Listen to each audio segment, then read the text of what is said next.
I'm Allie Baker, and I'm the Nailpro Cup 2015 champion.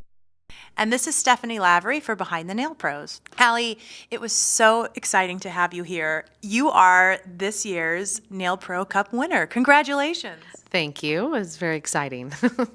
So what does this mean to you? I mean, you've been competing for a while now. I was competing for the last 3 years steadily. And I'd done competitions here and there throughout the years prior, but this was my first time really seriously trying to go for the cup. What has been your favorite competition over the last year? Fantasy nail art's really fun for me. It's really stressful and it takes a ton of time, but I like seeing what I can do with it. So the nail art competition's my first year really doing this. I didn't enter. And then I decided to be able to win the cup, I had to do it all. And so I got into the hand painting in 3D and fantasy.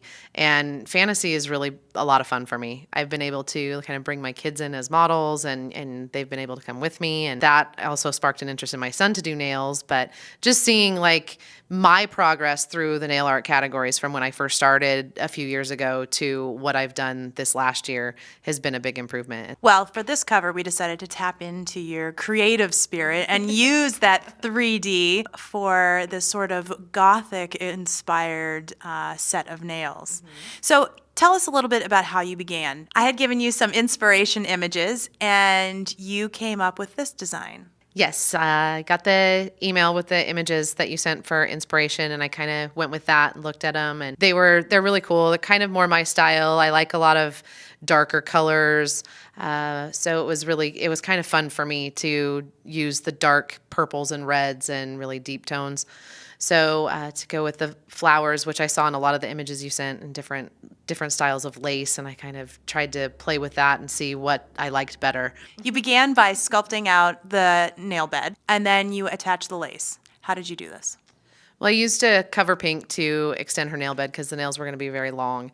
And then I had a longer form. So once the nail bed was done, I used some clear acrylic right along the smile line, cut the lace to fit the smile line shape, and then pressed that into that clear acrylic and held it there until it started to set up to where it wouldn't move. And then did that again at where I wanted my free edge to be. So that kind of tacked the lace down to the form. And then I was able to use the clear acrylic on top of that to build over the top and encase that inside. Part of your end design, you wanted to have a scalloped edge on the sides of the nail. So how did you apply the acrylic to make sure you had the room for that? Well, because it was lace, you don't see a lot of lace that's just a straight solid edge. So I thought having the sides of the nails kind of drip down and be a little like a scalloped kind of design would be fun. So when I was sculpting with the clear, I just brought the sidewalls down farther than I ever would normally when I'm sculpting something out on a form.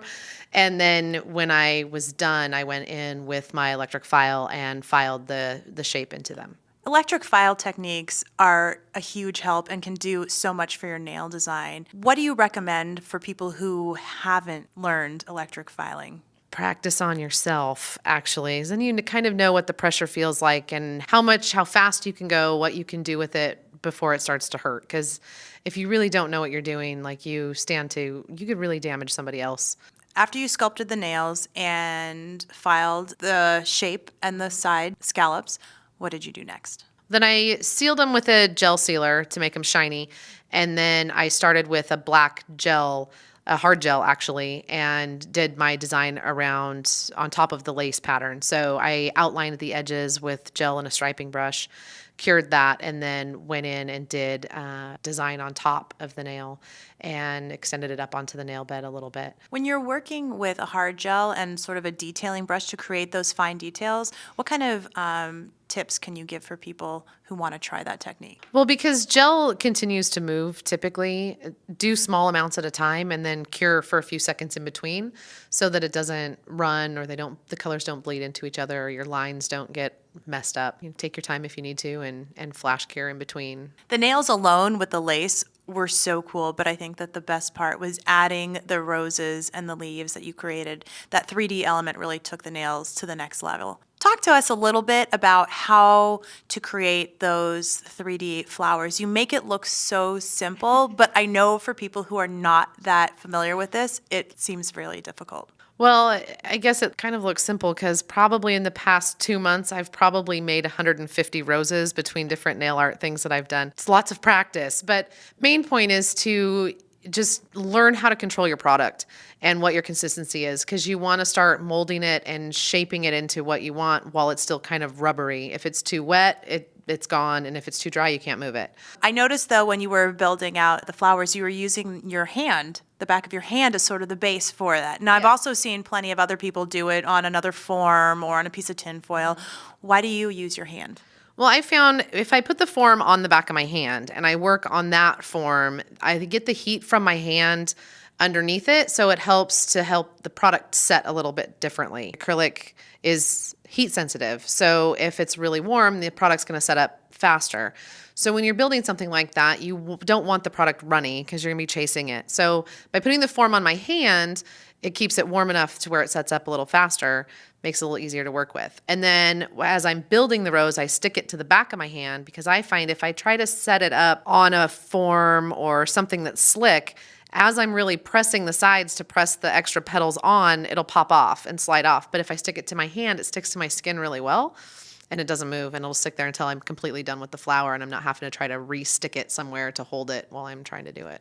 I also want to hear a little bit about how you created those leaves. No joke, they were so realistic, so delicate.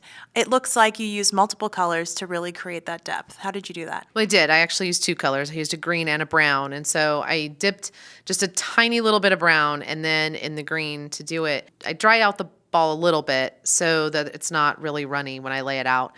And then just use the point of the brush to make the preliminary shape to like where it would be attached to the stem and then the point of the leaf. And then I use the side of my brush to press in like the veins of the leaf and then run it down the center to make it, to just give it a little more dimension.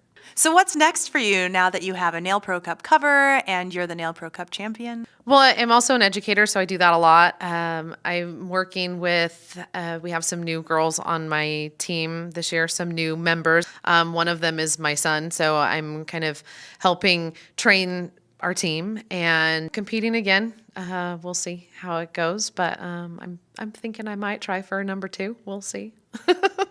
Awesome. Well, that's so exciting. And it was really such a pleasure to have you here today. The nails were really, really gorgeous. And I'm so glad we kind of tapped into your own personal style and your favorite things to do with nails to get this cover right, because I think it really reflects you and your style.